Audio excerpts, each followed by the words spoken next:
Avez-vous déjà pris le temps de réfléchir au moment où votre foi semble s'affaiblir, même sans raison apparente? Peut-être est-ce ce sentiment de découragement qui surgit sans explication, ou même la difficulté de trouver la motivation pour prier, lire la Bible ou participer à des activités spirituelles. Beaucoup croient que ces luttes internes sont normales, mais que se passerait-il si ces signes étaient plus que de simples moments de faiblesse? Et s'ils étaient des preuves d'une bataille spirituelle invisible, livrée chaque jour dans votre cœur et votre esprit? Satan ne travaille pas de manière évidente, comme beaucoup l'imaginent. Il agit dans l'ombre, exploitant nos fragilités et nous conduisant à des schémas de pensée et de comportement qui affaiblissent lentement notre foi. De petits égarements, des attitudes apparemment inoffensives peuvent être le début d'un éloignement spirituel qui passe inaperçu jusqu'à ce qu'il soit trop tard. Dans cette vidéo, nous allons révéler les 4 types de chrétiens que Satan domine déjà, des chrétiens qui souvent ne réalisent pas qu'ils sont influencés par des forces spirituelles qui les maintiennent prisonniers de cycles de stagnation, d'orgueil, de démotivation et d'isolement. Mais plus que d'identifier ces profils, nous allons également partager des outils pratiques pour vous aider à reconnaître ces signes et revitaliser votre foi. Si vous sentez que votre marche spirituelle a été difficile ou si vous connaissez quelqu'un qui affronte des batailles invisibles, ce contenu est fait pour vous. Au cours de ce parcours, vous découvrirez comment protéger votre âme et votre connexion avec Dieu, même face aux pièges les plus subtils. Restez avec nous jusqu'à la fin et découvrez comment vaincre ces batailles spirituelles et renforcer votre marche de foi. Après tout, reconnaître le problème est le premier pas pour le surmonter. Dans notre vie quotidienne, il est facile d'oublier qu'il y a une bataille invisible qui se déroule autour de nous. Lorsque nous ne regardons que les problèmes visibles, conflits émotionnels, difficultés financières ou même malentendus familiaux, nous avons tendance à ignorer la dimension spirituelle derrière beaucoup de ces situations. Cependant, la Bible nous rappelle que notre lutte n'est pas contre la chair et le sang, mais contre les principautés et les puissances, les dominateurs de ce monde ténébreux. Éphésiens 6:12. Cette bataille spirituelle n'est pas un concept abstrait, elle est réelle et affecte notre esprit, notre cœur et notre âme. Satan utilise des stratégies subtiles, semant des graines de doute, de découragement et de distraction. Il sait qu'en détournant notre attention du but de Dieu, il peut affaiblir notre foi et nous conduire à un état de vulnérabilité. Et cela peut commencer par des formes apparemment inoffensives, une prière hâtive, une excuse pour ne pas lire la Bible, ou même un éloignement progressif de la communion avec d'autres chrétiens. Peut-être avez-vous déjà ressenti quelque chose de similaire, un découragement inexplicable, le sentiment que Dieu est distant ou même la perte d'enthousiasme pour les choses spirituelles. Ces sentiments ne surgissent pas de nulle part. Ils sont des signes que quelque chose de plus grand est en jeu. Et c'est exactement à ce moment que de nombreux chrétiens se retrouvent sur le fil du rasoir, sans réaliser qu'ils sont influencés par des forces spirituelles qui travaillent pour affaiblir leur foi. À ce stade, vous vous demandez peut-être, suis-je en train de tomber dans l'un de ces pièges? Cette vidéo a été créée pour vous aider à identifier ces signes et à agir avant qu'il ne soit trop tard. Le chrétien démotivé est celui qui, avec le temps, perd l'enthousiasme pour sa marche spirituelle. Peut-être a-t-il déjà été quelqu'un d'actif dans la foi, avec un désir sincère de grandir et de servir, mais il se retrouve désormais piégé dans un état d'apathie. Sa prière est rare, l'étude biblique est devenue une lourde obligation, et la communion avec d'autres chrétiens semble de moins en moins importante. Mais comment quelqu'un en arrive-t-il à ce point? Satan travaille de manière stratégique pour amener le chrétien à cet état. Il utilise les pressions du quotidien, comme les soucis financiers, les exigences au travail ou les conflits émotionnels, pour créer un sentiment de fatigue constante. Peu à peu, le chrétien commence à prioriser d'autres choses et met de côté les moments de prière, les cultes et l'étude des Écritures. Quand il s'en rend compte, il se sent déconnecté de Dieu et incapable de retrouver la passion qu'il avait un jour. Le découragement peut se déguiser en pensées telles que « Dieu ne se soucie pas de moi » ou « peut-être que je ne suis pas assez bon pour lui ». Ces mensonges, semés dans l'esprit par l'ennemi, rongent la foi et laissent le chrétien vulnérable. Lorsque la foi n'est pas alimentée, elle devient fragile et le chrétien démotivé devient une proie facile pour les doutes et les tentations. Mais il y a de l'espoir. Pour surmonter la démotivation, il est essentiel de faire de petits pas pour raviver la flamme spirituelle. Commencez par une prière sincère, même si elle est courte, demandant à Dieu le renouvellement et la force. Lisez un passage de la Bible qui parle à votre cœur et méditez-le.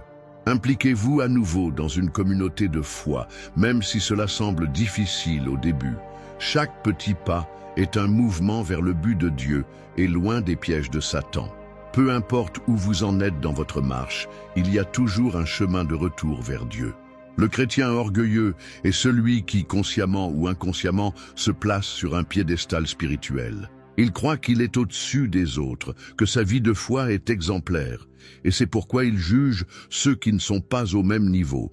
À première vue, ce comportement peut sembler être un zèle pour la sainteté, mais en réalité, c'est un piège subtil que Satan utilise pour semer l'orgueil dans le cœur. L'orgueil spirituel est dangereux car il crée un blocage entre le chrétien et Dieu. La Bible est claire. Dieu s'oppose aux orgueilleux, mais il accorde sa grâce aux humbles. Jacques 4, 6. Lorsque quelqu'un commence à s'exalter, il perd la capacité de voir ses propres défauts et devient insensible à la correction divine. Satan profite de cette cécité pour éloigner le chrétien de l'humilité, qui est essentielle pour une relation saine avec Dieu. Ce type de chrétien a également tendance à tomber dans le piège de la comparaison.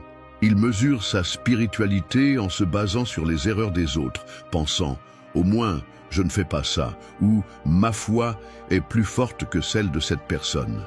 Cette attitude non seulement nourrit l'orgueil, mais génère également des divisions dans la communauté chrétienne, éloignant le corps du Christ de son véritable but, l'union et l'amour mutuel.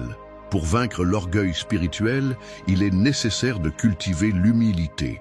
Cela commence par une auto-évaluation honnête devant Dieu, lui demandant de révéler les domaines où l'orgueil peut être enraciné. Une autre pratique puissante est de servir les autres avec un cœur pur, sans chercher de reconnaissance. En aidant ceux qui luttent, vous reflétez non seulement l'amour du Christ, mais vous vous rappelez aussi que nous dépendons tous de la grâce de Dieu. Reconnaître l'orgueil n'est pas facile, mais c'est une étape cruciale pour grandir dans la foi.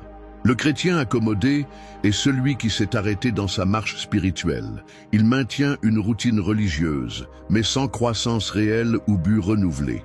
Des prières mécaniques, une lecture sporadique de la Bible et une vie spirituelle stagnante définissent ce profil. Pour lui, aller à l'église est devenu juste une formalité, et le désir de chercher Dieu a été remplacé par l'habitude de maintenir les apparences. Satan utilise le confort de manière efficace, car il sait que le chrétien qui se contente d'une vie spirituelle cesse d'avancer et devient vulnérable. Il plante des pensées telles que « vous avez déjà fait assez » ou « pas besoin de faire tant d'efforts, Dieu comprend ». Avec le temps, cette mentalité mène à la stagnation spirituelle, où il n'y a plus de fin d'apprentissage, de croissance ou de transformation. Le problème du confort est qu'il trompe. Le chrétien accommodé croit qu'il est en sécurité, car il maintient certaines pratiques religieuses, mais son cœur peut être éloigné de Dieu. La Bible nous avertit contre cela dans Apocalypse 3,16. Ainsi, parce que vous êtes tiède, ni froid, ni chaud, je suis sur le point de vous vomir de ma bouche. Dieu recherche des fils qui l'aiment de tout leur cœur et qui sont toujours prêts à grandir et à obéir. Surmonter le confort exige un réveil spirituel. Cela commence par la décision de sortir de sa zone de confort. Il est nécessaire de chercher Dieu avec un cœur sincère, lui demandant de raviver la passion pour sa présence. De plus, établir des objectifs spirituels peut aider. Lire un livre de la Bible que vous n'avez jamais exploré, participer à un groupe d'études ou même vous engager dans un ministère. Le chrétien accommodé doit se rappeler que le chemin avec Dieu est vivant et dynamique. Il y a toujours quelque chose de nouveau à apprendre et un but plus grand à accomplir. Le chrétien isolé est celui qui, pour diverses raisons, s'éloigne de la communion avec d'autres chrétiens. Il peut même maintenir sa foi de manière privée, mais évite les relations spirituelles profondes et se sent mal à l'aise de partager ses luttes ou ses victoires avec les autres. Ce type d'isolement, bien qu'il semble inoffensif, est l'une des stratégies les plus efficaces de Satan pour affaiblir la foi. Lorsque le chrétien est isolé, il perd le soutien essentiel que la communauté de foi offre. La Bible nous enseigne dans Hébreux 10, 25, « Ne laissons pas de nous rassembler comme Église selon l'habitude de certains, mais encourageons-nous les uns les autres. » La communion n'est pas seulement un commandement, c'est une nécessité pour le renforcement spirituel. Sans elle, le chrétien devient plus susceptible de douter, de se décourager et d'être tenté. Satan utilise l'isolement pour créer un sentiment d'inutilité et d'abandon. Il plante des pensées telles que « personne ne se soucie de vous » ou « vous n'avez besoin de personne pour suivre votre foi ». En croyant à ces mensonges, le chrétien s'éloigne de plus en plus, devenant une proie facile pour le désespoir et l'apathie spirituelle. Pour surmonter l'isolement, il est fondamental de faire le premier pas vers la reconnexion. Cela peut signifier retourner à l'église, participer à des petits groupes ou rechercher la compagnie d'un mentor spirituel. C'est dans la communion que nous trouvons du soutien, de l'encouragement et une perspective renouvelée de la foi. Comme le rappelle Proverbe 27, 17, « Comme le fer aiguise le fer, l'homme aiguise son compagnon ». Reconnaître la valeur de la communauté est un pas essentiel pour renforcer la foi et résister aux pièges de l'ennemi. Avec cela, nous arrivons à la partie finale de cette vidéo, où nous explorerons des solutions pratiques pour tous ces défis spirituels et conclurons par un appel à l'action pour transformer des vies. Reconnaître les 4 types de chrétiens que Satan domine déjà n'est que le début. La véritable transformation se produit lorsque nous décidons d'agir face aux pièges spirituels qui nous affaiblissent. Pour chaque défi présenté, démotivation, orgueil, confort et isolement, il existe une réponse pratique et puissante qui nous aide à renforcer la foi et à nous reconnecter avec Dieu. La première solution est simple, mais souvent négligée. Priez sincèrement pour un renouveau spirituel. Peu importe dans quel de ces profils vous vous situez, Dieu est toujours prêt à écouter le cœur brisé. Commencez par lui demander de révéler les domaines de votre vie où vous avez cédé à l'ennemi et demandez-lui la force de résister aux tentations. La prière constante et sincère est la base pour restaurer la connexion avec le Créateur. Une autre pratique essentielle est de prioriser l'étude de la parole de Dieu. La Bible n'est pas seulement un guide spirituel, mais aussi une arme contre les stratégies de l'ennemi. Comme il est dit dans Éphésiens 6, 17, la parole de Dieu est l'épée de l'esprit. En vous plongeant dans les Écritures, vous renforcez non seulement votre foi, mais vous acquérez également le discernement pour identifier et résister aux mensonges que Satan tente d'implanter. De plus, s'engager dans une communauté de foi est crucial. Peu importe à quel point le voyage solitaire peut sembler confortable, Dieu nous a créés pour vivre en communion. Rechercher du soutien, partager vos luttes et apprendre des autres est une manière puissante de grandir spirituellement et de vous protéger des influences négatives. Rappelez-vous que le combat spirituel est un voyage continu. La vigilance et la persévérance sont essentielles pour éviter de retomber dans les pièges qui affaiblissent la foi. Chaque fois que vous sentez que vous vous écartez, revenez aux fondamentaux, prière, parole et communion. Maintenant que vous avez reconnu les dangers et les solutions, il est temps de réfléchir à votre parcours et de faire le prochain pas vers une foi plus solide et vibrante. Nous arrivons à la fin de ce parcours, et maintenant vous avez les outils pour identifier et surmonter les pièges que Satan utilise pour dominer les chrétiens. Les 4 profils que nous avons explorés, démotivés, orgueilleux, accommodés et isolés, représentent de véritables défis qui peuvent survenir à tout moment de la marche de foi. Mais rappelez-vous, Dieu nous offre toujours un chemin de retour. Peu importe votre situation actuelle, la bonne nouvelle est que vous n'êtes pas seul dans ce combat. Reconnaître les signes est le premier pas, mais agir est essentiel. Commencez à appliquer les solutions que nous avons discutées. Priez sincèrement, plongez-vous dans la parole, reconnectez-vous avec la communauté chrétienne et recherchez l'humilité dans tous les domaines de votre vie. Dieu récompense ceux qui le cherchent avec un cœur sincère. Maintenant, je veux vous encourager à faire partie de ce mouvement de transformation. Partagez cette vidéo avec des amis, des membres de votre famille et des membres de votre Église qui pourraient s'identifier à ces luttes spirituelles. Beaucoup de personnes autour de vous peuvent faire face à ces mêmes défis, et votre initiative de partager peut être le début du changement pour elles. De plus, laissez dans les commentaires lequel de ces profils a le plus résonné avec vous ou avec quelqu'un que vous connaissez. Votre histoire peut inspirer d'autres à réfléchir à leur propre marche de foi.